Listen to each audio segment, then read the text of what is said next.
Urdu audio books .com پر آپ سن رہے ہیں سیرت سرور عالم صلی اللہ علیہ وآلہ وسلم، جلد اول، تالیف مولانا سید ابوالعلا مودودی، آواز وجیح احمد صدیقی، پروڈیوسر اظہر نیاز۔ جلد اول کا حصہ 3، بعثت سے پہلے کا ماحول، مروجہ مذاہب، باب 14، مشرکین۔ فصل 1، پوری انسانی دنیا پر ایک اجمالی نظر۔ رسول اللہ صلی اللہ علیہ وآلہ وسلم جب اسلام کی دعوت پر مامور ہوئے تو دنیا میں بھی بہت سے اخلاقی، تمدنی، معاشی اور سیاسی مسائل حل طلب تھے۔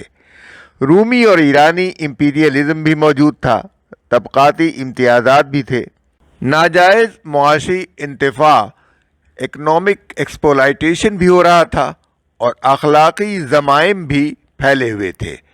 خود آپ صلی اللہ علیہ وسلم کے اپنے ملک میں بہت سے پیچیدہ مسائل موجود تھے۔ ساری قوم جہالت، اخلاقی پستی، افلاس، طوائف الملوکی اور خانہ جنگی میں مبتلا تھی۔ یمن تک مشرقی اور جنوبی عرب کے تمام ساحلی علاقے، عراق کے زرخیز صوبے سمیت ایرانی تسلط میں تھے۔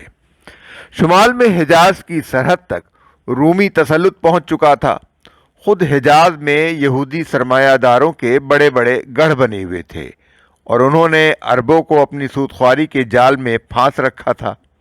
مغربی ساحل کے عین مقابل حبش کی عیسائی حکومت موجود تھی، جو چند ہی سال پہلے مکے پر چڑھائی کر چکی تھی۔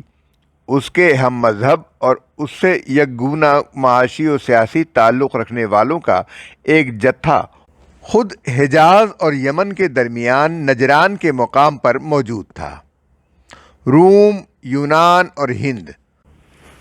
روم کے کولوسیم کے افسانے اب تک تاریخ کے صفحات میں موجود ہیں، جن میں ہزارہا انسان شمشیر زنی، گلیڈیٹری کے کمالات اور رومی امراء کے شوق تماشا کی نظر ہو گئے۔ مہمانوں کی تفریح کے لیے یا دوستوں کی تواضع کے لیے غلاموں کو درندوں سے پھڑوا دینا یا جانوروں کی طرح ذبح کرا دینا یا ان کے جلنے کا تماشا دیکھنا یورپ اور ایشیا کے اکثر ممالک میں کوئی معیوب کام نہ تھا۔ قیدیوں اور غلاموں کو مختلف طریقوں سے عذاب دے دے کر مار ڈالنا اس عہد کا عام دستور تھا۔ جاہل و خونخوار امراء سے گزر کر یونان و روما کے بڑے بڑے حکماء و فلاسفر کے اجتہادات میں بھی انسانی جانوں کو بے قصور ہلاک کرنے کی بہت سی وحشیانہ صورتیں جائز تھیں۔ ارسطو و افلاطون جیسے اساتذہ اخلاق ماں کو یہ اختیار دینے میں کوئی خرابی نہ پاتے تھے کہ وہ اپنے جسم کے ایک حصہ یعنی جنین کو الگ کر دے۔ چنانچہ یونان و روما میں اسقاط حمل کوئی ناجائز فعل نہ تھا۔ باپ کو اپنی اولاد کے قتل کا پورا حق تھا، اور رومی مقننوں کو اپنے قانون کی اس خصوصیت پر فخر تھا کہ اس میں اولاد پر باپ کے اختیارات اس قدر غیر محدود ہیں۔ حکمائے رواقین سوکریٹس کے نزدیک خودکشی کوئی بری چیز نہ تھی، بلکہ ایک ایسی عزت کی بات تھی کہ لوگ جلسے کر کے ان میں خودکشیاں کیا کرتے تھے۔ حد یہ ہے کہ افلاطون جیسا حکیم بھی اسے کوئی بڑی معصیت نہ سمجھتا تھا۔ شوہر کے لیے اپنی بیوی کا قتل بالکل ایسا تھا جیسے وہ اپنے کسی پالتو جانور کو ذبح کر دے۔ اس لیے قانون یونان میں اس کی کوئی سزا نہ تھی۔ جیو رکشا کا گہوارہ ہندوستان تو ان سب سے بڑھا ہوا تھا۔ یہاں مردہ شوہر کی لاش پر زندہ بیوہ کو جلا دینا ایک جائز فعل تھا۔ کہنے والا کہہ سکتا ہے کہ عورتیں شوہر کی چتا میں جلائی نہ جاتی تھیں بلکہ خود جلتی تھیں، لیکن واقعہ یہ ہے کہ مختلف طریقوں سے سوسائٹی کا دباؤ ہی ان کو یہ ہولناک خودکشی کرنے پر مجبور کرتا تھا، اور مذہباً اس کی تاکید تھی۔ شودر کی جان کی کوئی قیمت نہ تھی، اور صرف اس بنا پر کہ وہ غریب برہما کے پاؤں سے پیدا ہوا ہے اس کا خون برہمن کے لیے حلال تھا۔ وید کی آواز سن لینا شودر کے لیے اتنا بڑا گناہ تھا کہ اس کے کان میں پگھلا ہوا سیسا ڈال کر اسے مار ڈالنا نہ صرف جائز تھا بلکہ ضروری تھا۔ جل پردہ کی رسم عام تھی، جس کے مطابق ماں باپ اپنے پہلے بچے کو دریائے گنگا کی نظر کر دیتے تھے اور اس قساوت کو اپنے لیے موجب سعادت سمجھتے تھے۔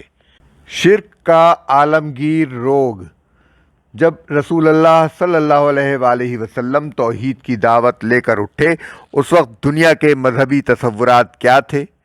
بت پرست مشرکین ان خداؤں کو پوج رہے تھے جو لکڑی، پتھر، سونے، چاندی وغیرہ مختلف چیزوں کے بنے ہوئے ہوتے تھے، شکل، صورت اور جسم رکھتے تھے۔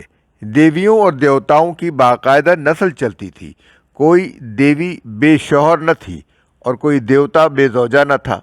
ان کو کھانے پینے کی ضرورت بھی لاحق ہوتی تھی اور ان کے پرستار ان کے لیے اس کا انتظام کرتے تھے۔ مشرکین کی ایک بڑی تعداد اس بات کی قائل تھی کہ خدا انسانی شکل میں ظہور کرتا ہے اور کچھ لوگ اس کے اوتار ہوتے ہیں۔ عیسائی اگرچہ ایک خدا کو ماننے کے مدعی تھے، مگر ان کا خدا بھی کم از کم ایک بیٹا تو رکھتا ہی تھا اور باپ بیٹے کے ساتھ خدائی میں روح القدس کو بھی حصے دار ہونے کا شرف حاصل تھا، حتیٰ کہ خدا کی ماں بھی ہوتی تھی اور اس کی ساس بھی۔ یہودی بھی ایک خدا کو ماننے کا دعویٰ کرتے تھے، مگر ان کا خدا بھی مادیت اور جسمانیت اور دوسری انسانی صفات سے خالی نہ تھا۔ وہ ٹہلتا تھا، انسانی شکل میں نمودار ہوتا تھا، اپنے کسی بندے سے کشتی بھی لڑ لیتا تھا اور ایک عدد بیٹے عزیر کا باپ بھی تھا۔ ان مذہبی گروہوں کے علاوہ مجوس آتش پرست تھے اور سائبی ستارہ پرست۔ انسانیت کی باطل تقسیموں کا فتنہ قدیم ترین زمانے سے آج تک ہر دور میں انسان بالعموم انسانیت کو نظر انداز کر کے اپنے گرد کچھ چھوٹے چھوٹے دائرے کھینچتا رہا ہے، جن کے اندر پیدا ہونے والوں کو اس نے اپنا اور باہر پیدا ہونے والوں کو غیر قرار دیا ہے۔ یہ دائرے کسی عقلی اور اخلاقی بنیاد پر نہیں بلکہ اتفاقی پیدائش کی بنیاد پر کھینچے گئے ہیں۔ کہیں ان کی بنا ایک خاندان، قبیلے یا نسل میں پیدا ہونا ہے اور کہیں ایک جغرافی خطے میں یا ایک خاص رنگ والی یا ایک خاص زبان بولنے والی قوم میں پیدا ہو جانا۔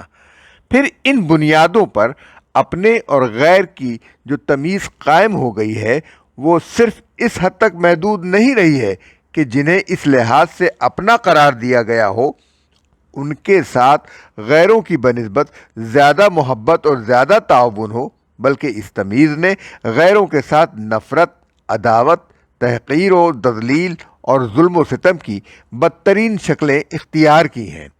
اس کے لیے فلسفے گھڑے گئے ہیں، مذہب ایجاد کیے گئے ہیں، قوانین بنائے گئے ہیں، اخلاقی اصول وضع کیے گئے ہیں۔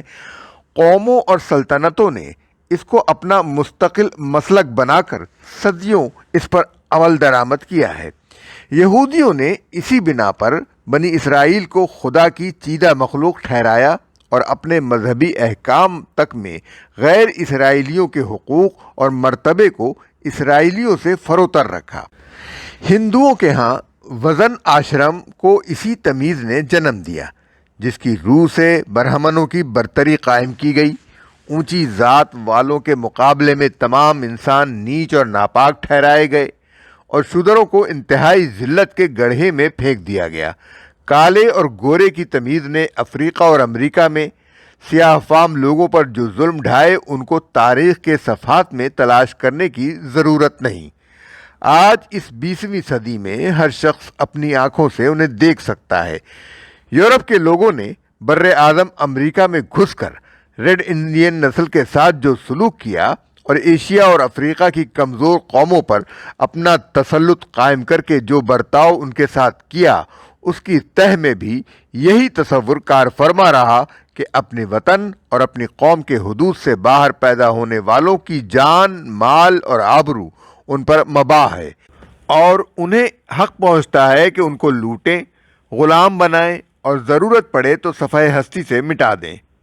مغربی اقوام کی قوم پرستی نے ایک قوم کو دوسری قوموں کے لیے جس طرح درندہ بنا کر رکھ دیا ہے، اس کی بدترین مثالیں زمانہ قریب کی لڑائیوں میں دیکھی جا چکی ہیں اور آج دیکھی جا رہی ہیں، خصوصیت کے ساتھ نازی جرمنی کا فلسفہ نسلیت اور نارڈک نسل کی برتری کا تصور پچھلی جنگ عظیم میں جو کرشمے دکھا چکا ہے انہیں نگاہ میں رکھا جائے تو آدمی بآسانی یہ اندازہ کر سکتا ہے کہ وہ کتنی عظیم اور تباہ کن گمراہی ہے جس کی اصلاح کے لیے قرآن مجید کی یہ آیت نازل ہوئی ہے۔ سورہ حجرات آیت 13۔